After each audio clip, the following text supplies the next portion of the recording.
either in the textbook or the handout. Pardon? Could you go over number 4 in the Handout? This one? Okay. So, I guess maybe number 4 is a little bit of an unfair question. And the reason I would say maybe it's a little bit of an unfair question has to do with the first function, root x. So you should know the absolute value of x as a graph has a domain of any real number and a range of y is greater than 0. Because it's one of those graphs that you've been taught about. The absolute value of x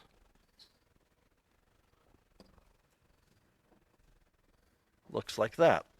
So let's talk about the second part of this question, then I'll talk about the first part of the question. If I transform that function 2 units to the right and 4 units up, which is what this statement of k of x equals absolute value of x minus 2 plus 4 is telling us, then, well, I mean, I could just... Sorry for coming in late. It is Thursday, February the 3rd. It is day 3 today. Grade 12 students, your photos are today and tomorrow. That is down in the drama room. Please note the change of location. Grade 10, 11, and 12 timetable changes are over for this semester.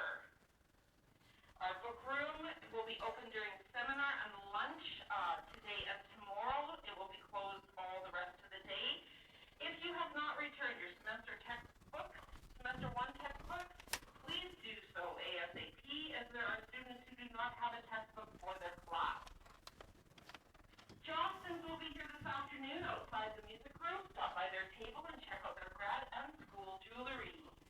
And semester 1 and quarter 2 construction students, you need to pick up your construction projects by end of the week. That is the end of the day tomorrow, or they will be disposed of.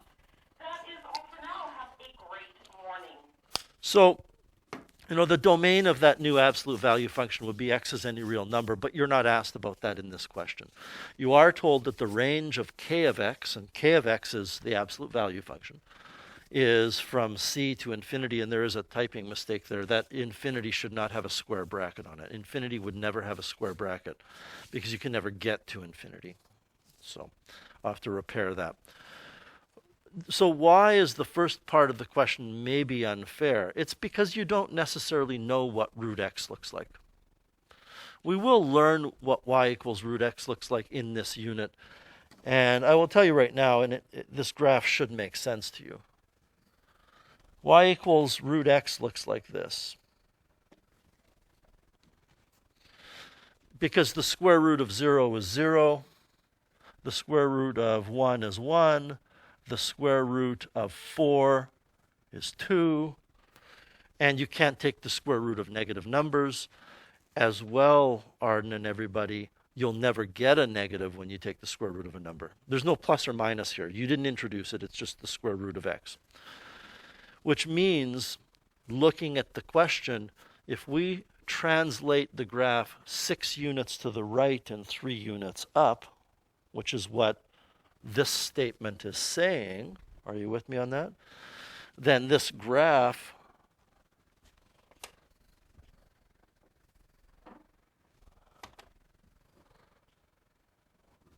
will be over here at 6, 3, and that would mean the domain is x is greater than or equal to 6, and the range is y is greater than or equal to 3. Is that okay? Okay. Other questions? Okay. Of course. Because number 17 is the kind of the pinnacle of difficulty here, I think. See, the problem is when you do, and I've assigned these very strategically, when you do 6, I want to write out just something for number 6 first, and then we'll get to 17. When you do 6, you end up with this statement, and you have a missing parameter of k. And if you've done 6, you know that you have to load x equals 4 in and y equals 19 in, and you can solve for k. When you do 7, there's a horizontal translation, which means that when you apply f of x minus h to f of x equals x squared, you get x minus h quantity squared, and you have a missing parameter, and you're going to load in an x and a y ordered pair to find h, right? So the difficulty in this, number 17, is that you're not told this directly, but in order for the two x-intercepts of 1 and 7 to occur, you're going to have to take that parabola of y equals x squared and shift it to the left or right and up or down. The bottom line here is the equation is going to be y equals f of x minus h, and since f of x is x squared, f of x minus h is x minus h squared, plus k. So the difficulty here, everybody, is you have two missing parameters. But in a very general sense, you're taught in grade 10 math that if you have an equation with two unknowns, then you need a second equation to find the unknowns. You need to solve a system of equations. Now, I'm told that it has zeros of 7 and 1. And what that means is that when x is 7, y is 0. That's what a 0 is. You know, in terms of an equation, a 0 is a value of x that makes the thing equal to 0. In terms of a graph, what this means is that if the zeros of the function are 1 and 7, the parabola will pass through those points. So a 0 is an x-intercept. What we can do here now is put in 7 for x and 0 for y and get 0 equals 7 minus h squared plus k. And we can put in 1 for x and 0 for y and get 0 equals 1 minus h squared plus k. And we have a system of equations. But the only problem is it's not a linear system, but you might recall, and those of you, there's a couple in here that have just finished Math 20-1, you just did this. This is a system of quadratic equations. We can solve this in the same way we would solve a system of linear equations. How do you get rid of the variables? You got to peel away one of the variables somehow, either with substitution or elimination. And I'm thinking, just looking at this, why don't we just subtract these two equations because they each have a k in them? And if I do that, I'm going to end up with a third equation, a new equation, and that new equation will not have k in it, which means I can find h. And if I can find h, then I can find k. When I subtract these equations, 0 minus 0 is 0. I'm going to have 7 minus h quantity squared minus 1 minus h quantity squared. We'll deal with the details of that in a second. And then we're going to have k minus k, which is nothing. So it's gone. That was the whole purpose of subtracting them.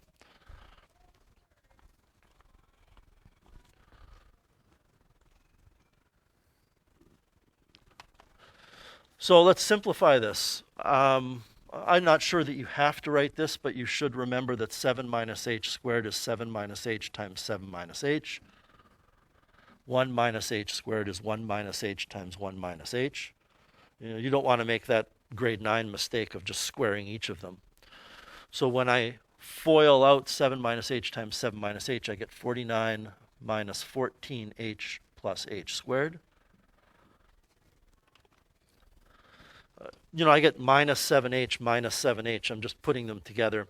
Then I have minus, and I have to do the same thing to the 1 minus h times 1 minus h, and I'm going to get 1 minus 2h plus h squared. And there's a mistake on the board right now. It's a mistake of not being complete. I still have to write something. What have I done that's wrong? You need brackets. And I've mentioned to my students before, I don't know if I've mentioned it to this class, I was making this mistake until I got to grade 12, and the teacher finally told me why. Nobody ever explained. They just went, oh, wrong. If you're subtracting something, you have to subtract it all. You know, when I get my net pay, they subtract all my deductions, which means they have to subtract everything. They have to add it all together first and then subtract it, or subtract each one individually. So you need that set of brackets. What do we get here? We get 49 minus, this is how my brain deals with this. 49 minus 1 is 48. Negative 14h minus negative 2h is negative 12h. H squared minus h squared is 0. I mean, could you do this? Could you put a negative 1 in front and multiply that through and get minus 1 plus 2h minus h squared without the brackets? Sure. I'll leave it to you to how you handle that personally. There's 3 or 4 different things you could do. Now I can move the 12h over and divide by 12 and get h equals, unless my brain is totally shut down this morning, 4, I think. Yeah? Okay, so once you get h equals 4, Adrian, what we can do is go back to one of these other equations. It really doesn't matter which one. I'm going to write 0 equals 7 minus h squared plus k. And then I can put h equals 4 in and solve for k. So I'll get 0 equals 7 minus 4, quantity squared plus k. 7 minus 4 is 3. So k equals negative 9. In other words, the two translations that occur is you have to shift the parabola 4 to the right and 9 down.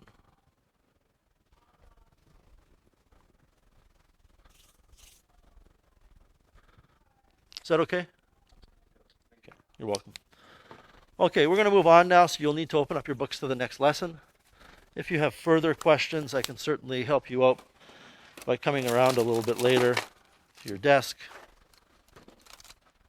That's okay. You don't need to move anything.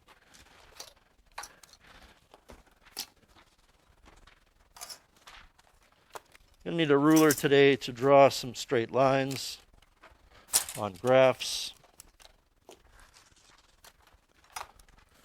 If your ruler is a little wet or damp, it's just because I just disinfected my hands with hand sanitizer. And we're done right now, at least for the time being, with translations. What we would like to spend time on is reflections today.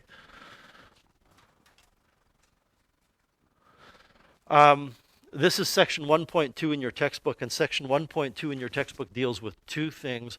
It deals with reflections, which we're going to do today, and something called stretches, which we're going to deal with tomorrow.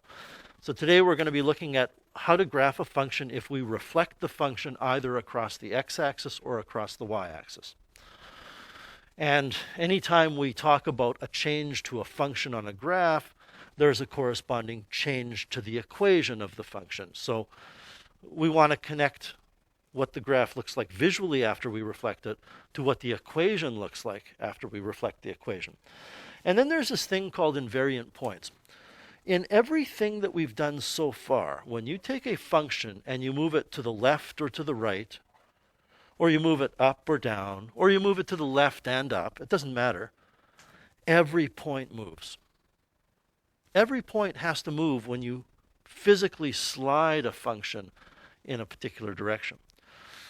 But if a point doesn't move, and it will be the case today that we're going to see points that don't move, we call those points invariant. Okay. So a reflection is a transformation that, I guess a synonym for reflection would be flip, that flips each point of the graph across a line of symmetry. It's like the reflection of you in the bathroom mirror. The tip of your nose in reality gets reflected behind the mirror. And assuming it's not one of those goofy curvy mirrors, the distance from your nose to the mirror is the distance from the mirror to the image of your nose. Right? And you understand you can't actually measure that distance because the mirror is in the way. It's an illusion. In the case of a mirror, the mirror is the line of symmetry. Okay. Points that lie on the line of symmetry will not move during the reflection, and they're called invariant points. If I stand in front of the bathroom mirror and I take the tip of my finger and I touch the mirror, the knuckle of my finger is reflected behind the mirror. My wrist is reflected behind the mirror. But the very tip of my fingernail that's touching the mirror is touching the tip of the image of the fingernail that's touching the mirror. It's in the same place, so that point doesn't move. We're going to be looking at horizontal reflections, and you need to really think about this. This is where some of you are going to have to stumble to learn to think carefully. A horizontal reflection is across the y-axis.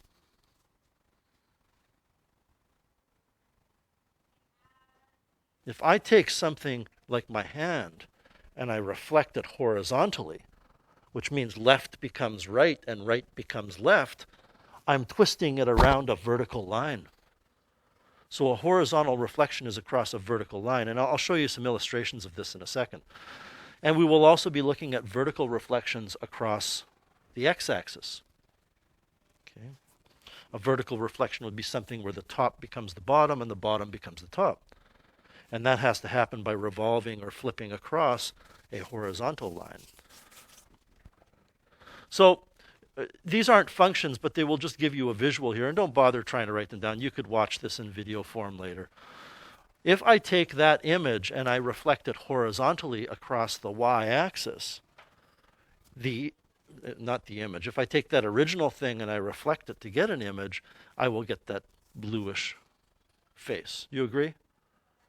So that's what we mean by a reflection. There's a symmetry there. They're not identical. If I tried to take this thing and put it right on top of here, they don't match, right? It's like trying to put your left hand into a right-handed glove. It doesn't work that way. So they are reflections of one another. And that is a horizontal reflection. It's across the y-axis. Okay? Here's the y-axis.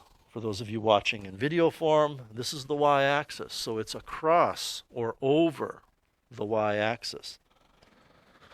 If I reflect that same object vertically, I may call that red thing an image. It doesn't matter what I call it. If I reflect it vertically, I have to do that.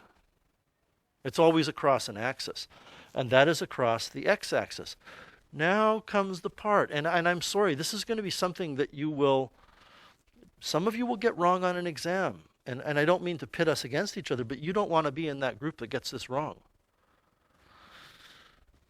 What is the equation of the y-axis? The equation of the y-axis is x equals 0. And I'll explain why in a second, but what I'm saying is, and I have to think about this every time, a horizontal reflection is across the vertical axis, so it's across the y-axis, but the equation of the y-axis is x equals 0. And the reason why the equation of the y-axis is x equals 0 is because every point on here has an x coordinate of 0. All right, this is where x equals 1. This is where x equals 2. This is where x equals negative 1. This is where x equals negative 2. Everywhere along this line, x is equal to 0. So you have to sort that all out. That a horizontal axis is across x equals 0, which is actually a vertical axis. A horizontal reflection is across the vertical axis. And similarly, a vertical reflection is across the x-axis, but the x-axis has an equation of y equals 0. Because every point on the x-axis has a y coordinate of 0. And that, if you think that's easy or obvious, then I envy you. Because my brain just cannot cope with that. I have to slow down and think every time. If I asked you about invariant points here, there are no invariant points on either of these reflections because every point in red became a new point in blue. However, if I reflected that horizontally across the y-axis, you can see there are a couple of points that don't change. Those are called invariant points. If I reflect this vertically across the x-axis, you can see there are a couple of invariant points. And I guess maybe the thing I want to impress on you is the invariant points are going to be points that are on the line of reflection. The line of reflection in what you're looking at right now is the y-axis, so any point that was on the y-axis is still on the y-axis. In other words, if you have a horizontal reflection and a point is to the left of the y-axis, then it will go to the right. And if you have a point that is on the right, then it will go to the left. So if you have a point that is neither on the left nor the right, it's right on the line, then it's not going to move. And that'll be an important idea for later. Okay, so now let's get to work on this. Example 1, on the grid, sketch the resulting function if we reflect f of x across the y-axis. And I would recommend that you do this systematically. You start with one point and you continue in a very orderly fashion. So I take this point here, which is 4 units to the left of the y-axis. And if I reflect it across the y-axis, it will now be 4 units to the right. And then I move to the next point after that, which is this one. And it's 2 to the left, so if I reflect it across the y-axis, which is a horizontal reflection, it will be 2 to the right. And then what I can do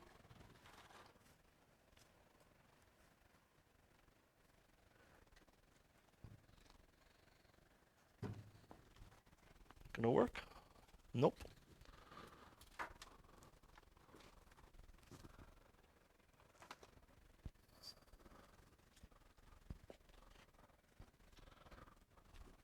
Then what I can do is connect those 2 points. And then I can move on to the next one. The next point is this one, and it is 1 to the left. So when I reflect it across the y-axis, which is a horizontal reflection, it will be 1 to the right. And then I can connect them. I move on to the next point. So I'm going left to right on the original function and mapping each point. And I reflect it across the y-axis. If it's 2 to the right, it's going to be 2 to the left. And I can connect these. And I have one more point to go. It's this one. It is this one, which is 5 to the right. Reflected, it becomes 5 to the left. And connect it. And you'll notice something interesting. Well, I don't know how interesting you find it. But I never really focused on this point at all in talking about reflections. But you'll notice that it is 4 to the right. And if I look at 4 to the left, there's a point there.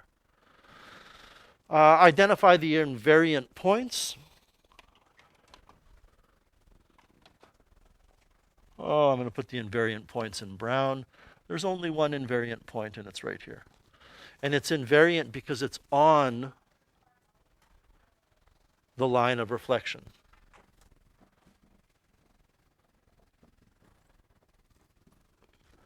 What type of reflection is this? It's a horizontal reflection. Make sense so far?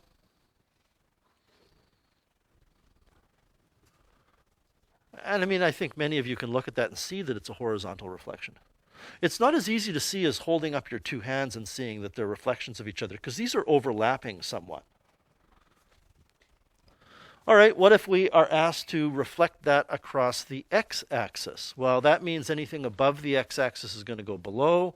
Anything below is going to go above. I think you know what you need to do here. We take this point, which is 3 below, reflected across the x-axis, it will be 3 above. The next point is still 3 below. We reflect it across the x-axis, it will be 3 above. And we can now connect them and move on to the next point.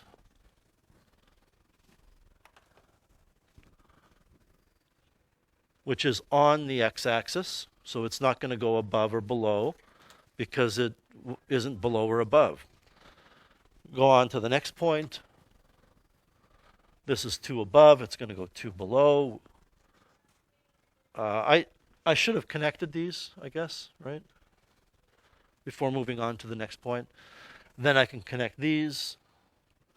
And my final point is 1 below, which if I reflect above will be 1 above.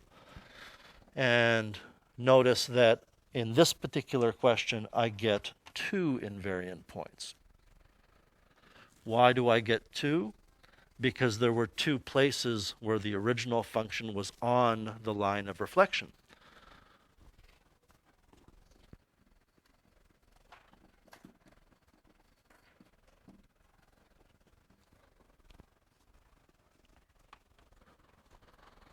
What type of reflection is it? It is a vertical reflection.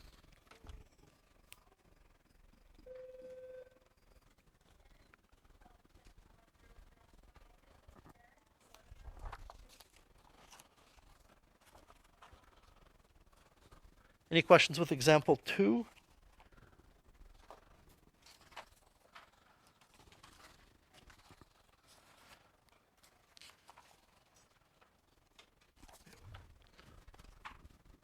All right. So exploration. I'm not going to, you could do this on your graphing calculator if you want to, but I have the graphs available here.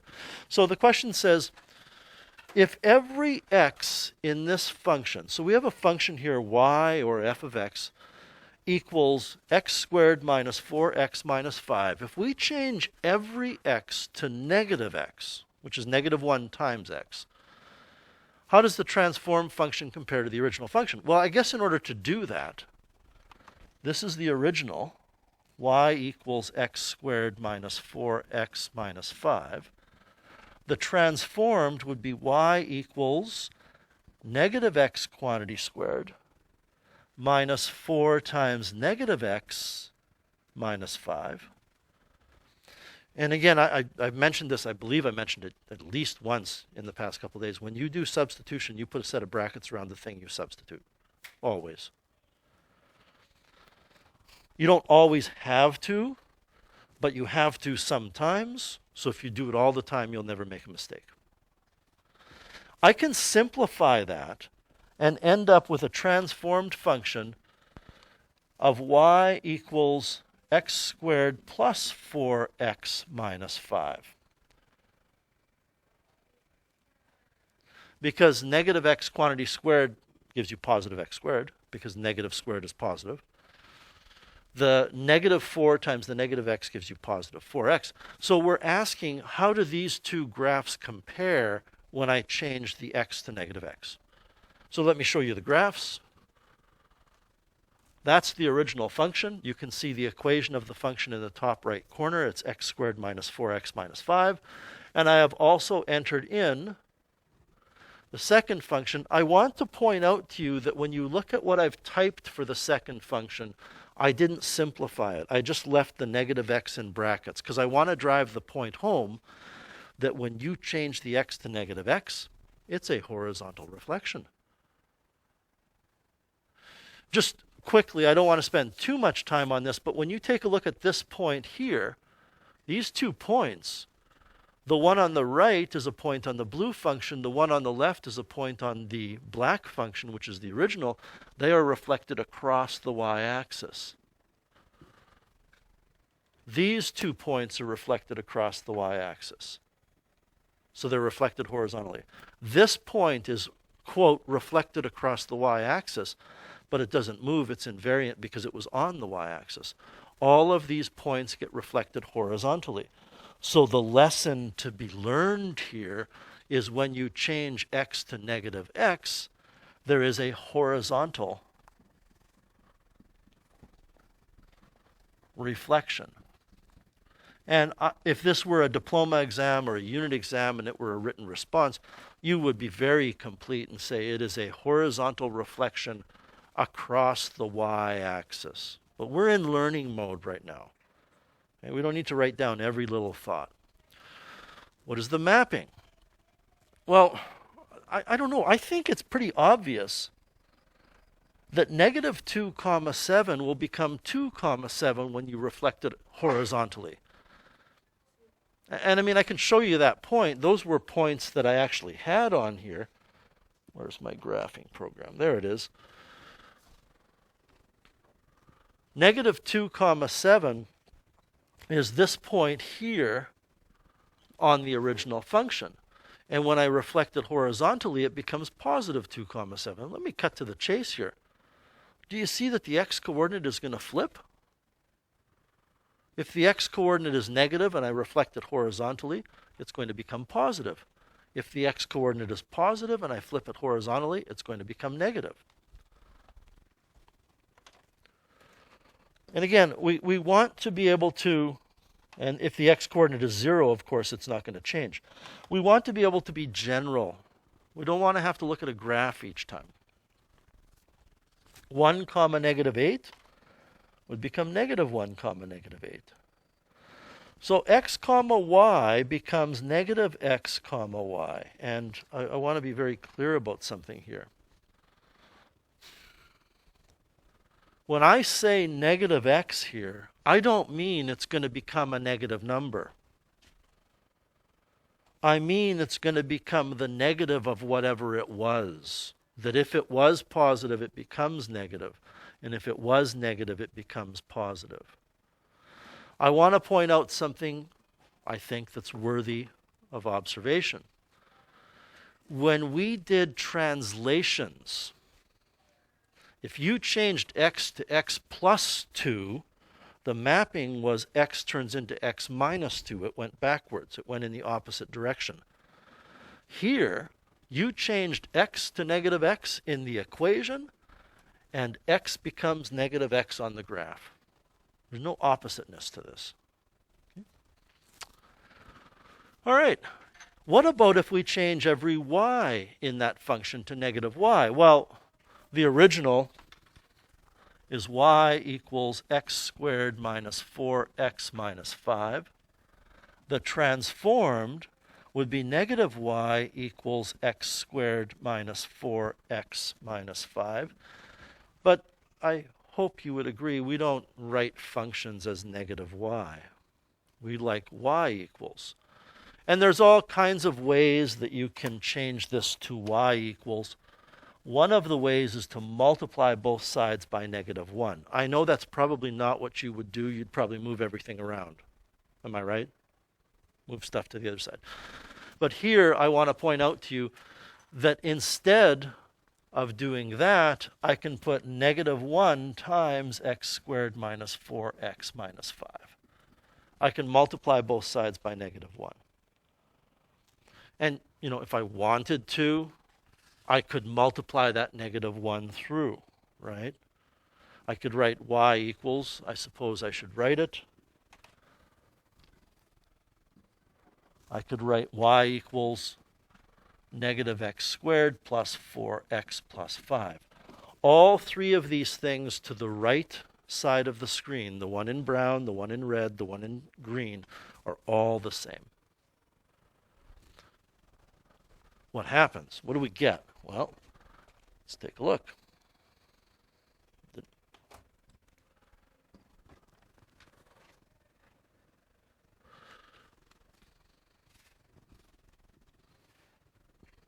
There's negative x squared minus 4x minus 5. So I didn't bother to multiply it through, but I want you to take a look at the picture right now. And I'm going to get rid of that. And this is the result of multiplying the negative through. It doesn't matter, right? You get the same result. I hope it's obvious this is a vertical reflection. Right? Things that the original graph had a bottom, a minimum. The transform graph has a maximum or a top. So I'm not going to keep coming back to this. I'll just do a couple quickly. This particular point, it's it's down here on the original at negative 8 for y, and x is 1, is up at positive 8 for y. So again, I don't think it's very difficult for you to see that what's happening is the y-coordinates flip. One point that I do want to talk about, or a couple that I do want to talk about, is this point here, negative 1 comma 0. It doesn't move because it's on the line of reflection. Okay. So getting back to the handout, what we discover is that what's going on here is you get a horizontal reflection.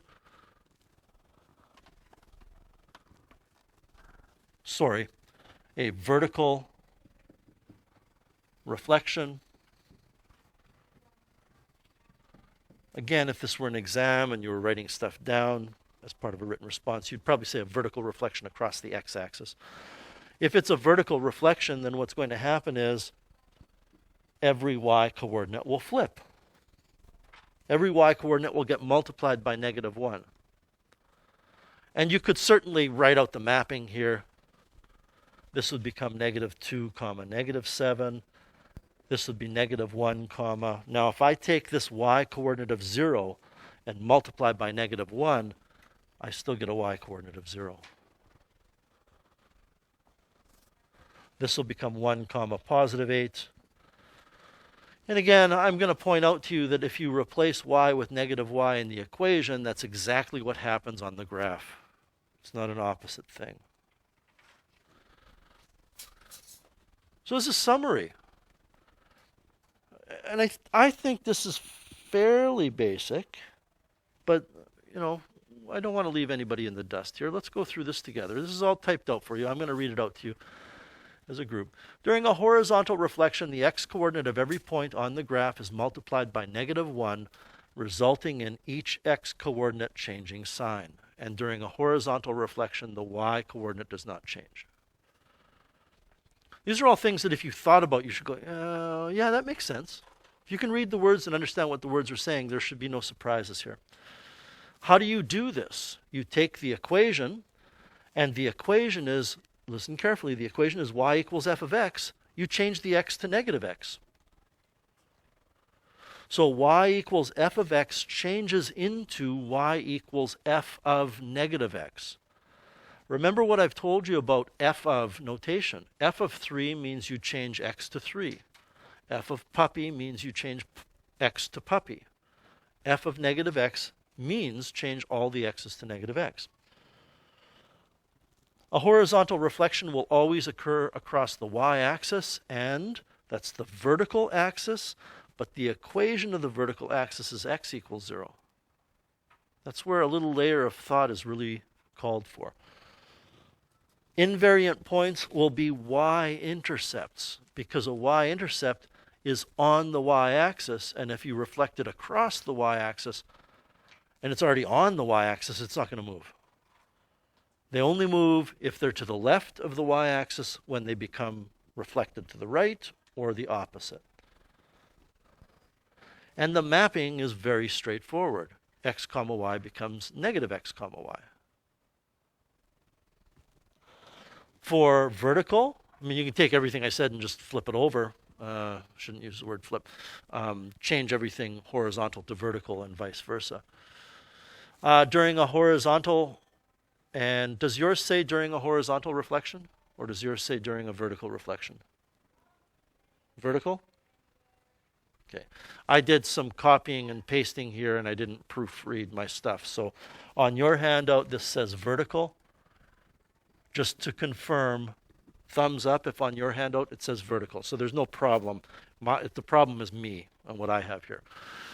The y-coordinate of every point on the graph is multiplied by -1, resulting in each y-coordinate changing sign. The x-coordinate does not change. Because there was a mistake on what I have here, just let me know if there's a further mistake. I hope there isn't. This is achieved by changing y in the original function to -y. Now, how do we communicate that? Well, I guess we could say this.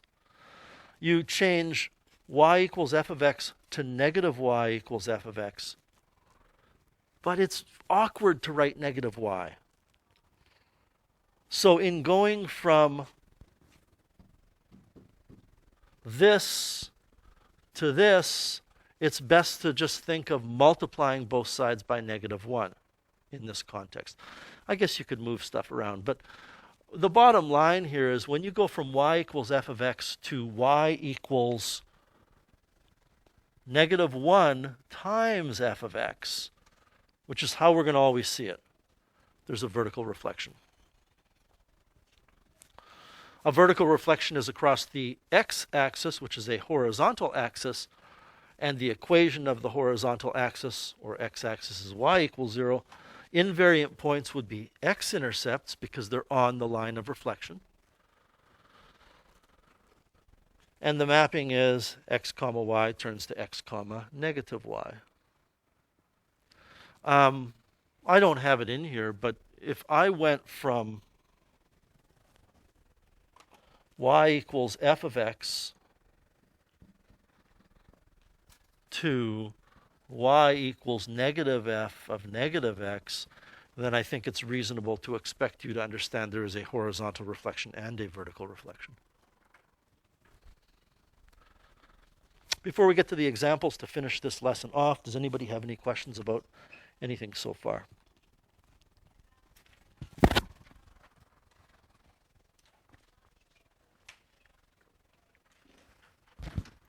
All right, so let's turn the page. I'm giving you little grids here to help you think about stuff, but I don't think you really need them. We're not going to do this graphically. If I have an x-intercept, or a y-intercept rather, of 0, 5, you might need to sketch this a little bit to know where 0, 5 is, that it's on the y-axis because x is 0. And I reflect vertically. This is a vertical reflection.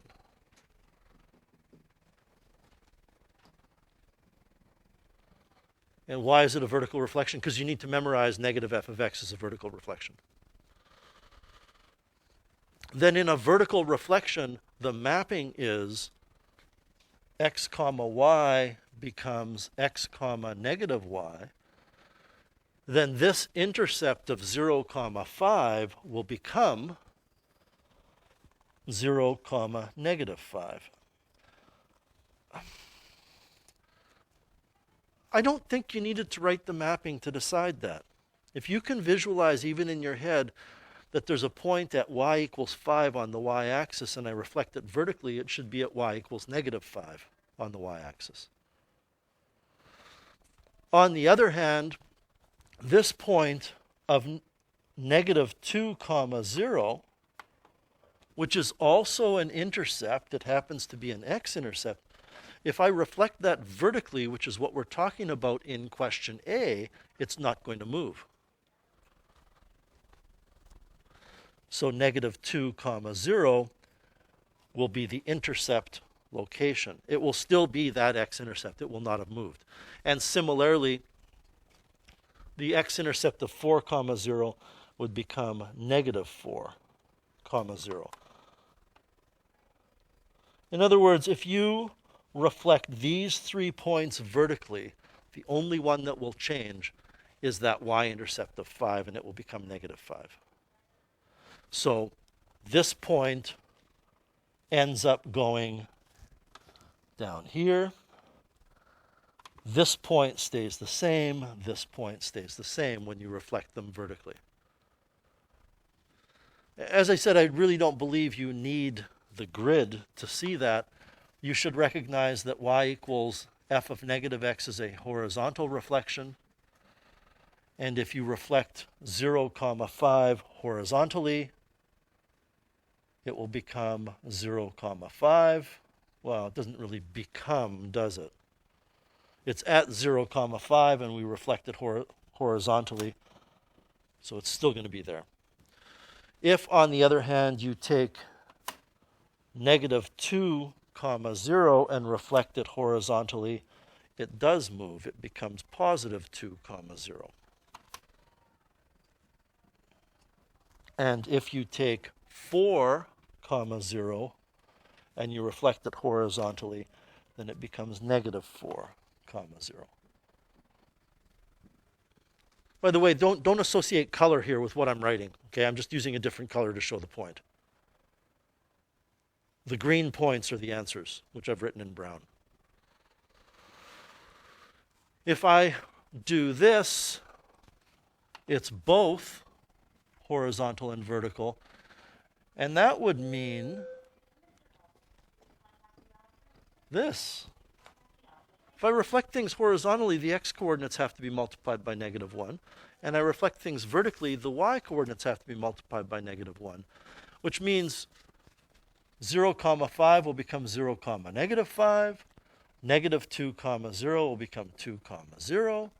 4 comma 0 becomes negative 4 comma 0. So the horizontal reflection changes the x coordinates to the negatives, so the x-intercept switch. And the vertical reflection changes the y coordinate to a negative, which means the y-intercept flips.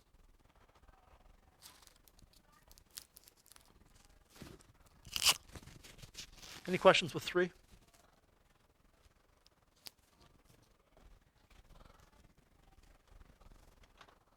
All right, number 4, what's the equation of the resulting transformation if I take y equals 3x minus 2 and reflect it in the x-axis? Okay, so the first thing you have to sort out in your head is if you reflect something in the x-axis, what type of reflection is it? Because you have swimming around in your head, hopefully, the idea that a horizontal reflection is y equals f of negative x, and a vertical reflection is given by y equals negative f of x, because you need to know which one of those it is to determine the equation. So when I reflect something across the x-axis, it's a vertical reflection.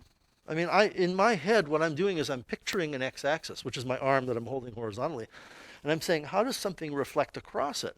That means if something is above it, it goes below it. If something is below it, it goes above it. So this is a vertical reflection.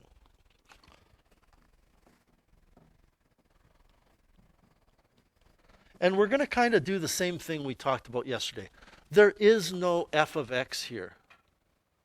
But we can always say f of x is 3x minus 2. We change y to f of x to make sense of this notation. So a vertical reflection is y equals negative f of x. Well, that's y equals negative times f of x, which is 3x minus 2. So it's negative 3x plus 2. I don't think you really need to do that. What you could do, everybody, I think, for many of you, is say I know it's a vertical reflection, and I know in a vertical reflection I multiply everything by negative 1. I multiply the function by negative 1. If I reflect something in the y-axis, this is a horizontal reflection, which means we're dealing with y equals f of negative x, and f of x is x to the 4 minus 3x. So what does f of negative x mean? It means take every x in the function f of x and change it to a negative x.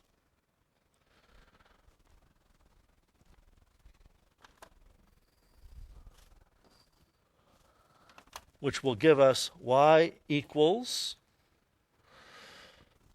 negative x in brackets to the 4 minus 3 times x, negative x in brackets. So I've changed every x in the original function to negative x. Of course, when you raise a negative base to an even exponent, the negative goes away, because negative x quantity to the 4 means negative x times negative x times negative x times negative x. And those pair off, and each pair of negative x's multiplied gives you a positive. And then negative 3 times negative x is 3x. So this is the resulting function. I do have the graphs of the functions loaded up here in my graphing program. Here is, I just want to find something. I don't know why it's gone. There it is. Oh, now it's gone again. Ah, well, it doesn't matter. Don't worry about the grid not being there. That is, actually I'd better.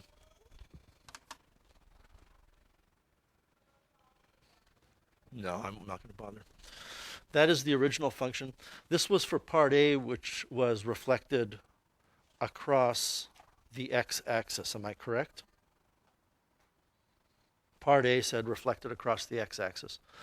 So we multiplied the whole function by negative 1 to get y equals negative 3x plus 2. And you can see that it is a vertical reflection. How many of you see that that almost looks like a horizontal reflection? Why is it not a horizontal reflection, though? Ian? Because the invariant points don't move horizontally. Right. So if you were to take a look at this point here, I don't know, I think it's probably 2/3 for an x coordinate on the black function. If it were a horizontal reflection, then it should be on the other side of the y-axis. So this is a vertical reflection. If I take a look at the original function here, which is a really bizarre one, I am going to go zoom standard. It's a really bizarre function. Bring that in. We said that it was reflected across, help me out here, the y-axis in part B? Is that what the question says? So we changed every x to negative x and got this, x to the 4 plus 3x. And you can clearly see that's a horizontal reflection. So things are making sense, I hope. They're matching up. And number 5 is the final example. One of these is a horizontal reflection, one is a vertical reflection. Let's start with B. This is a gimme question. You would never see this on a Math 30 exam. What type of reflection is being used when you go from y equals 4 to the x to y equals negative 4 to the x, or 4 to the negative x? I suppose it could be part of an exam question, but it might be one part. There might be 4 different transformations, and you have to match things up. This is a horizontal reflection.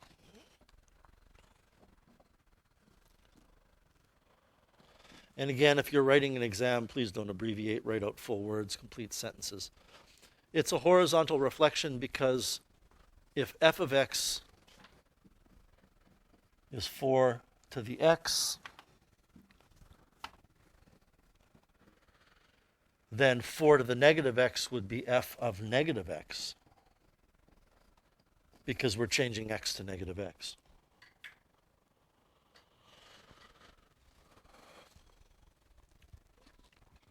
This is a vertical reflection because each of these terms in A switches. The positive x cubed gets turned into negative x cubed. The negative 2x squared changes to positive 2x squared, which means if you take the original function, the only way you can get the new function of negative x cubed plus 2x squared is to multiply that original function by negative 1. And when you multiply a function by negative 1, it's a vertical reflection.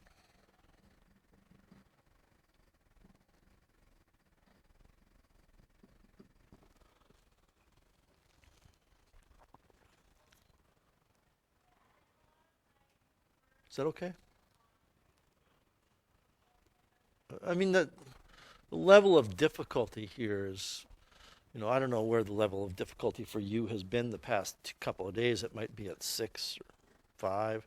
The level of difficulty here might have actually dropped a bit right now temporarily. Tomorrow things are going to ramp up a bit. Any questions with that final example, or any questions or comments at all about this lesson?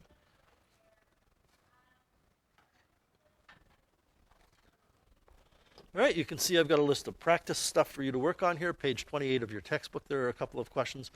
Anytime your textbook says sketch the graphs, you don't need to. If you want to, do a rough sketch, but man, don't spend a whole bunch of time drawing these, draftsperson-like diagrams of graphs. You don't need to do that. And then, as always, just as important, maybe more important, are the numerical response questions that I've created for you in the handout. So get to work on those. I've got a couple of things I want to do, and then I will get around to helping you out.